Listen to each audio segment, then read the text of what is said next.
Дорогі глядачі, вітаємо вас на українській телемережі «Контакт». І сьогодні знову маємо привілей говорити із сенатором Святославом Кутчером, який буде парад-маршалом, головним гостем нашого фестивалю, почесний гість. Senator Kutcher, welcome to our show. We're kind of expecting and waiting for the festival. Happy to be seeing you here. And we've spoken before about the merits and value of our Ukrainian Heritage Bill last time.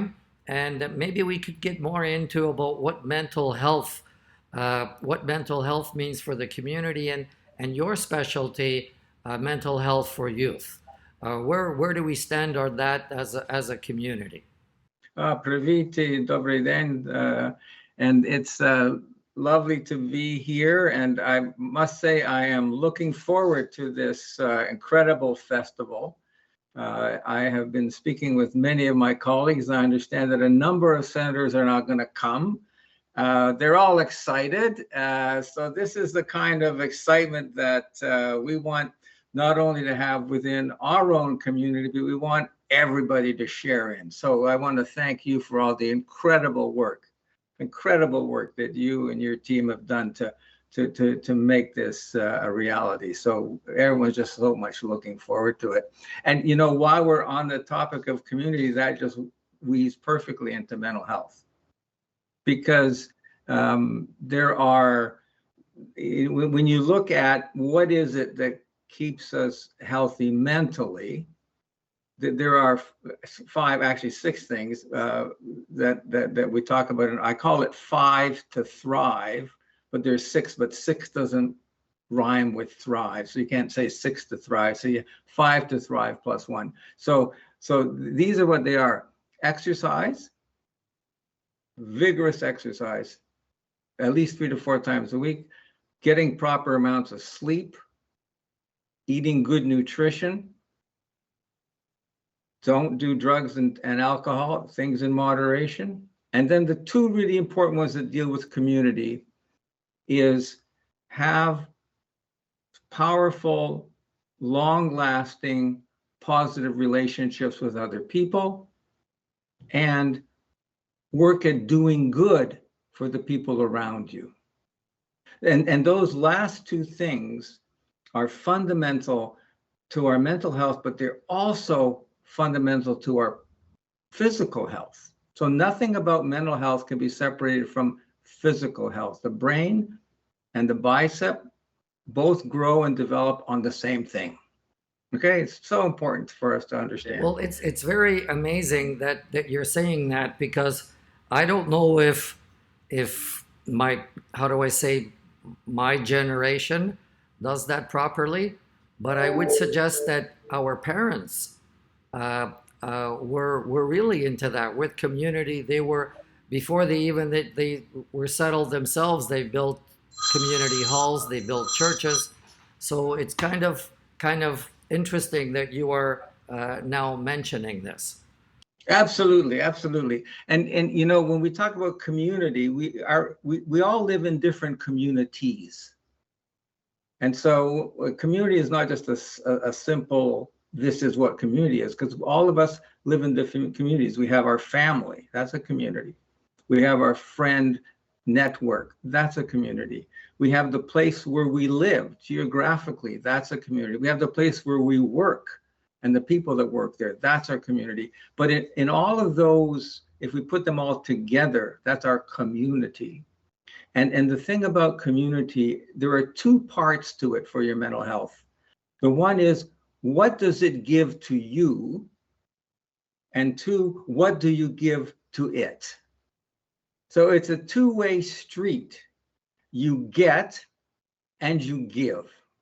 And so the getting part is the support, the relationships, the people you can go to when you have a problem, the people who come around to help you when you need them. That is the essence of the communities, whether it's your work community, your family, or where you live. Okay, so that's essentially, you need that for good mental health. The other part of that, however, is what do you give back? And we have now fantastic research that shows that the people that work to give back to their community, just like you're doing here, the people that work to give back to their community, they have way better mental health and way better physical health than those people who don't. So being in the community, taking the support of the community and giving back to the community are essential, foundational for our mental health. Well, that's that's quite amazing that you're saying that. And if you were speaking about community as a whole, is it possible, or how does that translate to the trauma that individuals feel, let's say because of the war in Ukraine today? Is it possible that that war is affecting us also as a community? Is our community conceivably suffering trauma during this time? Of course it does, but the community suffers it, but the community also has the capacity to heal. You know, we're not the first generation or the first group of people in the history of humankind who have faced this. And we as a species have been able to build the adaptive capacities to make us resilient to get through these traumatic times. So that when traumas occur, when difficult, whether it's a war, whether it's a pandemic, whether it's a famine, when all these things happen, or you know, a disaster like a tsunami or an earthquake, when all these things happen, within the community, the structures of the community come together to support people that are in there. And so one of the things that we as a community of Ukrainians have to remember is that we are here to support each other. Each one of us can be hurt, but we have to go beyond that hurt to keep supporting each other. There will be some people in our group who are hurt more, because not everybody is equally vulnerable. There are some people who will be hurt less. And so it's that coming together of that whole unity to help those who are hurt more, but from those who are hurt less. And that as we do that, not only do we help the individual, but we help ourselves as a community grow and heal. It's through those things that we do together that makes it better for the person, and it makes it better for the collective. Wow. Now that's heavy talk, but I think very instructional and informative. And could we switch over to youth? And we will be, like we have set up already for you to be meeting with our youth representatives from different Ukrainian day schools that will be featured at the beginning of our special headliner concert for them. What will be your message to our, you know, I don't know, students? We call it youth, children grade 6, 7, and 8. What will be your message to them? How do they get to cope with all this that's happening today? Well, you know, I'm going to give you two nautical expressions that explain certainly through my understanding and to the listeners that you have here, what is the key issue, I think, to help young people grow and develop into healthy adults. Okay, so here goes. The first one is from President Theodore Roosevelt. It was his favorite expression, and I got to tell you, it's mine. I have it in my office, it's sitting there, and it says, "A calm sea never made a skilled sailor." The other one, and also a nautical one, is, "Boats are safe in the harbor, but that's not where the fish are." Okay, so what they are talking about is life is turbulent.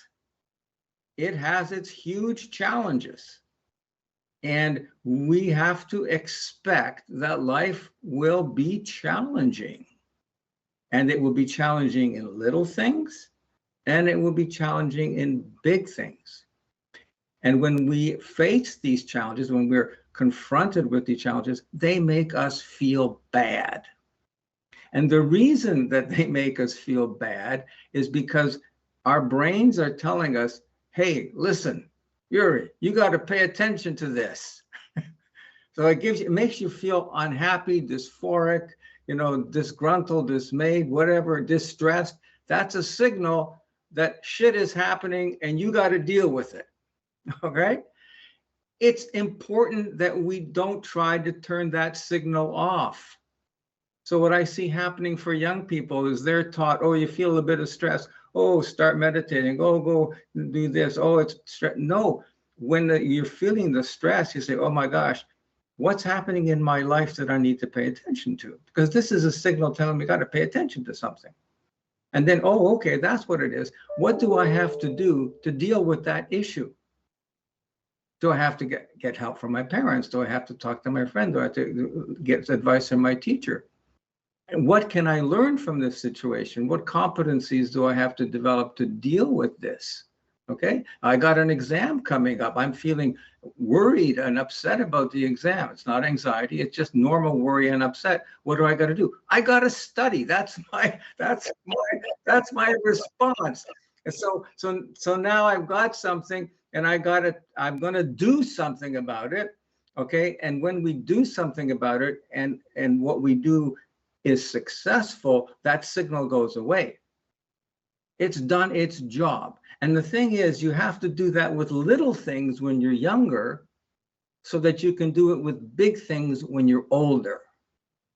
And one of the things that I see happening socially is that there is this drive to protect young people from failure and a drive to protect young people from dealing with age-appropriate challenges. You gotta let kids screw up, make mistakes which are consistent with their developmental age, protect them from the big problems, but let them figure out the little problems.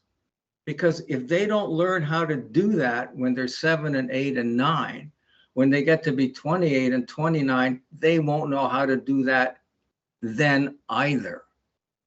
I see things like parents phoning university presidents saying, my son didn't get an A, how come? For crying out loud, stop it. Okay, let your young people grow up, let them make age-appropriate mistakes, let them learn from making the age-appropriate mistakes, be there to protect them from the big problems, but let them embrace uncertainty, let them go out where the fish are, not in the harbor, and let them learn how to captain their ship through the stormy seas of life, because they're going to need to learn those skills. And the only way that you learn those skills is by dealing with the challenges that life gives you. Wow. Senator Sviatoslav, I don't know how you do it, how you mix up these heavy themes and wisdom with fun and in a fun way of presenting them. So we're very, very grateful to you. Looking forward to seeing you, welcoming you at the festival as our parade marshal. And I'm sure the kids are going to love what you have to tell them. And we will have also a speaker's corner, a new thing at the festival, where again we will be featuring your fun words of wisdom. So Senator Sviatoslav Kutcher, thank you very much for being with us. Дорогі глядачі, це почесний гість, керівник нашого фестивалю цього року на Блюрі. І вертаємося до програми відразу після наступних реклам. Senator Sviatoslav, thank you very, very much. Looking forward to seeing you soon. До побачення, на другий зустріч. Дуже дякую. Дуже дякую. Сенатор Стан Кутчер, як цьогорічний маршал параду фестивалю Blur West Village, офіційно відкриватиме український фестиваль на головній сцені у цю суботу на урочистій церемонії відкриття. Зокрема, також він виступатиме на новій платформі фестивалю у павільйоні Ukraine Today на перехресті Блур та Бересфорд Авеню. де він говоритиме про ментальний добробут молоді та відповідатиме на запитання усіх бажаючих уже у цю суботу о 5 годині вечора.